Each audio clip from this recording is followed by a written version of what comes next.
अस्सलाम वालेकुम स्टूडेंट्स। उम्मीद है आप सब खैर आफियत से होंगे। मैथ बात यूट्यूब चैनल में खुशामदीद। First year mathematics new syllabus के मुताबिक unit number 5 partial fraction start किया हुआ है। आज हम एक्सरसाइज 5.1 का क्वेश्चन नंबर 4 और क्वेश्चन नंबर 5 स्टूडेंट्स इस वीडियो में मुकम्मल सॉल्व करेंगे। पार्शियल फ्रैक्शन की मदद से इसको सॉल्व करना है। तो इसमें अब नीचे देखें फैक्टर आ रहा है x+1, x+2, x+3। नीचे जितने फैक्टराइजेशन होंगे उतने ही हम कांस्टेंट यूज़ करेंगे। लिखते हैं a/x+1 प्लस b/x+2 और c/x+3। अब ये बात ज़रूरी नहीं है कि x+1 को हमने a के नीचे लिखना है। इससे पहले वाली वीडियो में बताया था कि इन तीनों फैक्टर्स को किसी तीनों के नीचे लिखना है। ठीक है, अब ज़रूरी नहीं कि ए को इसके नीचे, बी को इसके साथ, सी को इसके साथ, इनको आगे पीछे भी आप लिख सकते हैं। अब सारी इक्वेशन को मल्टीप्लाई करना होगा। मल्टीप्लाइंग बाय इस सारे का जो सारा चैप्टर है, इन सारे क्वेश्चन का जो मेथड है वो एक जैसा है। अब इस सारी इक्वेशन को हम किससे मल्टीप्लाई करते हैं? इन तीन नंबर से। लेफ्ट साइड पे जो तीन वैल्यूज़ हों, 2 हों, 1 हो, उससे आपने मल्टीप्लाई करना है। x+1, x+2, x+3 सारी इक्वेशन को जिससे मल्टीप्लाई कर लें तो ये आएगा x+1, x+2, x+3 मल्टीप्लाई आएगा जी 2x+3 ओवर x+1, x+2 और x+3। इसी तरह स्टूडेंट्स राइट साइड को ही मल्टीप्लाई करना होगा। a/x+1 को भी मल्टीप्लाई करेंगे हम x+1, x+2, x+3 के साथ, और b वाले को भी मल्टीप्लाई करना होगा और c वाले को भी मल्टीप्लाई करना होगा प्लस b। अब आगे जगह नहीं है तो उसको नीचे लिख लेते हैं। b/x+2 multiply x+1, x+2, x+3 और c को भी मल्टीप्लाई करें। c/x+3 multiply x+1, x+2, x+3। लेकिन लेफ्ट साइड को भी हमने x+1, x+2, x+3 से मल्टीप्लाई किया है, और राइट साइड पे a को भी, b को भी और c को भी हमने मल्टीप्लाई कर लिया। अब लेफ्ट साइड पे तो ये तीनों कैंसिल हो जाएंगे, तो क्या आएगा लेफ्ट साइड पे?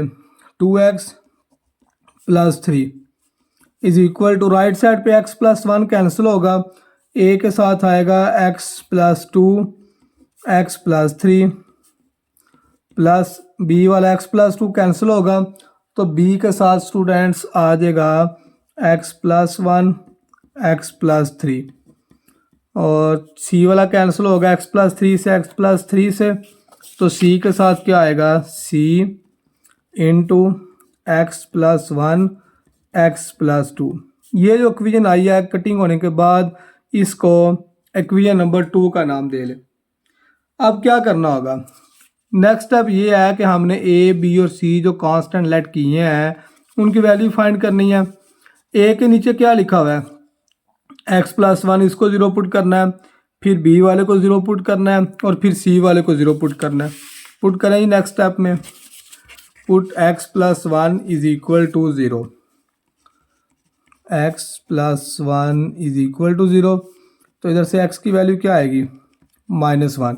इस x की वैल्यू को हम इक्वेशन नंबर 2 में पुट कर लेते हैं जी, इनटू। तो अब इक्वेशन नंबर 2 जो ऊपर लिखी हुई है, जिधर जिधर x आएगा उसकी जगह हमें क्या यूज़ करना होगा? -1। 2 -1 plus 3, a -1 plus 2 -1 plus 3, b -1 plus 1 -1 plus 3 plus c -1 plus 1 और -1 प्लस 2। इक्वेशन नंबर 2 में जिधर जिधर x था उसकी जगह हमने -1 यूज़ कर लिया। 2 को -1 से मल्टीप्लाई करें, प्लस 3, -1 प्लस 2 1 और 3 -1 +2। अब देखें -1 + 1, जब एक भी ज़ीरो आएगा ना मल्टीप्लिकेशन की फॉर्म में, अगर एक भी ज़ीरो आए तो वो सारे के सारे ज़ीरो हो जाते हैं। अब ज़ीरो को bx इससे मल्टीप्लाई करना था 2 से, तो वो ज़ीरो हो जाएगा। इसका भी देखें ज़ीरो आ रहा है, तो ये सारे का सारा क्या बन जाएगा, ज़ीरो। लेफ़्ट साइड में से -2 में से 3 प्लस करें तो 1 आएगा, राइट साइड पे आएगा 2। तो इधर से a की वैल्यू हमारे पास आ जाएगी। 2 इस साइड पे मल्टीप्लाई हो रहा है, इसको जब लेफ़्ट साइड पे उठा के लाएंगे तो वह डिवाइड हो जाएगा। अब इधर स्टूडेंट एक गलती करते हैं, क्या करते हैं स्टूडेंट्स के 2 को जब इधर लेके आएंगे तो वो तो 1/2 बनेगा।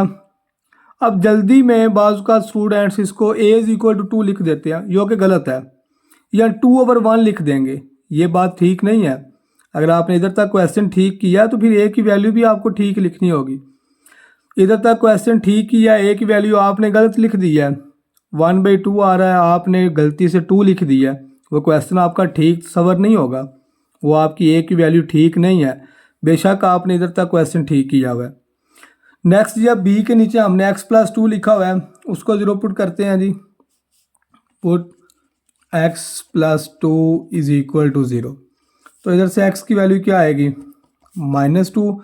इस x की वैल्यू को भी हम इक्वेशन नंबर 2 में पुट कर लेते हैं, इनटू जी। अब इक्वेशन नंबर 2 में ये सामने आपके लिखी हुई है, ये 2x + 3 से लेके यहाँ तक जिधर जिधर x आएगा अब उसकी जगह -2 यूज़ करना है। 2 -2 + 3 -2 + 2 -2 + 3। फिर b वाले में भी पुट करें जी x की वैल्यू, -2 + 1 -2 + 3, और c के साथ जो फैक्टर है उसमें भी पुट करें, -2 + 1 और -2 + 2। सॉल्व करें इसको, 2 को -2 से मल्टीप्लाई करें, -4 + 3। अब देखें -2 + 2 इस सारे का आंसर क्या आ जाएगा, 0। इसकी b की वैल्यू आ जाएगी -2 + 1 -1 -2 + 3 + 1, और ये भी सारा 0 आएगी वैल्यू किसी एक की।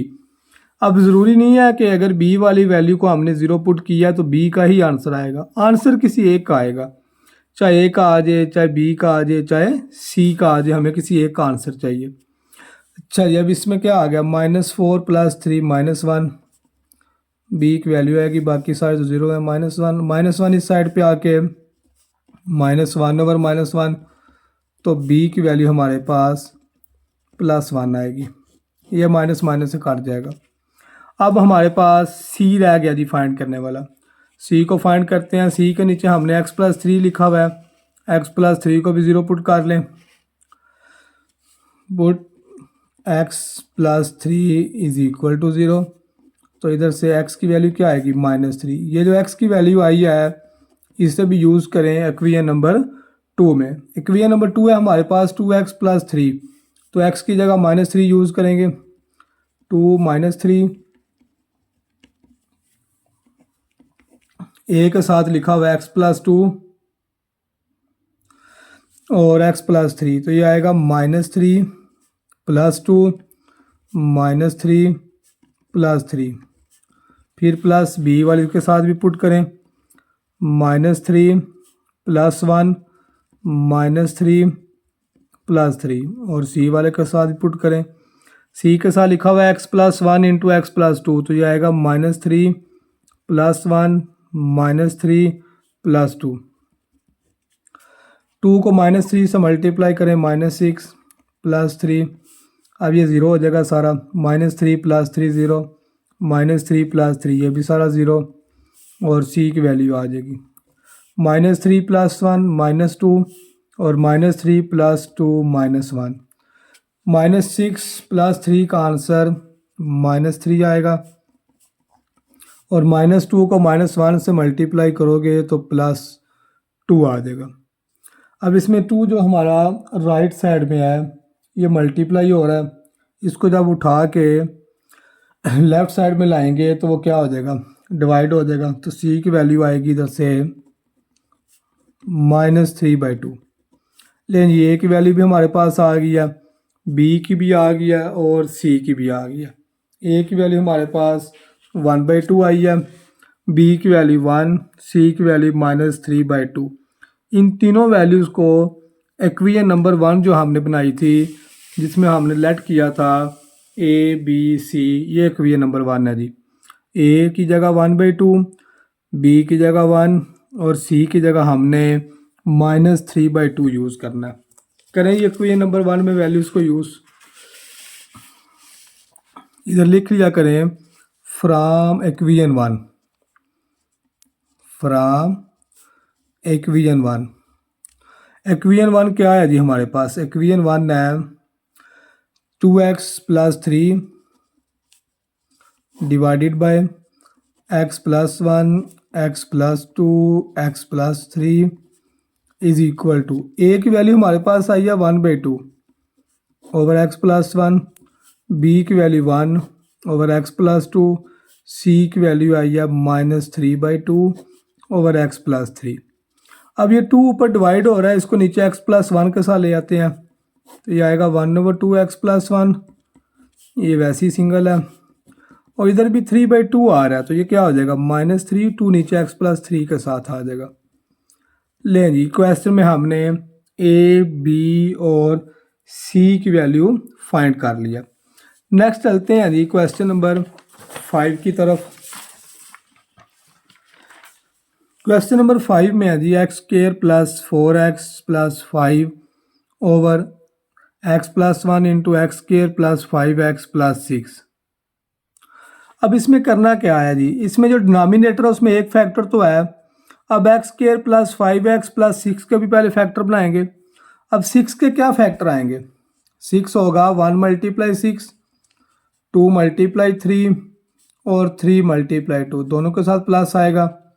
अब इनमें से ऐसा फैक्टर लेना है जिन दोनों को प्लस करने से प्लस का 5 आए, तो वो 2 × 3 है।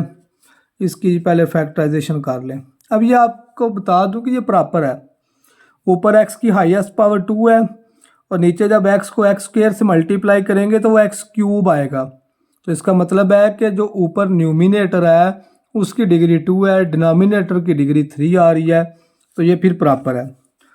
न्यूमिनेटर एज इट लिखें और डिनोमिनेटर की फैक्टराइजेशन कर लेते हैं x + 1 इंटू, अच्छा इसकी ना मैं फैक्टराइजेशन चले एक स्टेप कर लेते हैं। x², 5x, 6 की फैक्टराइजेशन आई है जी 2x + 3x + 6। अब इन दो में से कॉमन आएगा, इन दोनों में से क्या कॉमन आएगा? x कॉमन आएगा, इनसाइड x + 2 आ जाएगा और इन दोनों में से क्या कॉमन आएगा जी? +3 कॉमन आएगा इंटू x + 2 आ जाएगा। तो इसकी फैक्टराइजेशन मैं नीचे डायरेक्ट ही लिख देता हूँ। न्यूमिनेटर एज इट आएगा जी डिवाइडेड बाय x + 1। इसकी जो फैक्टराइजेशन हमने बना लिया है वो आएगी x + 2, एक दफ़ा ब्रैकेट वाली और एक दफ़ा x + 3। ये जिसके फैक्टर आ गए हैं। अब ये सेम क्वेश्चन नंबर जो हमने इससे पहले 4 वाला किया है ये वही बन गया। इसमें भी वही जी a/x + 1 plus b/a/x + 1 plus b/x + 2 plus c/x + 3। ये इक्वेशन नंबर 1 आ गया जी। अब जब सारी इक्वेशन को मल्टीप्लाई करेंगे, लेफ़्ट साइड वाला जो डिनोमिनेटर होता है इन सब से मल्टीप्लाई करना होता है, इस बात को मद्देनज़र रखना है।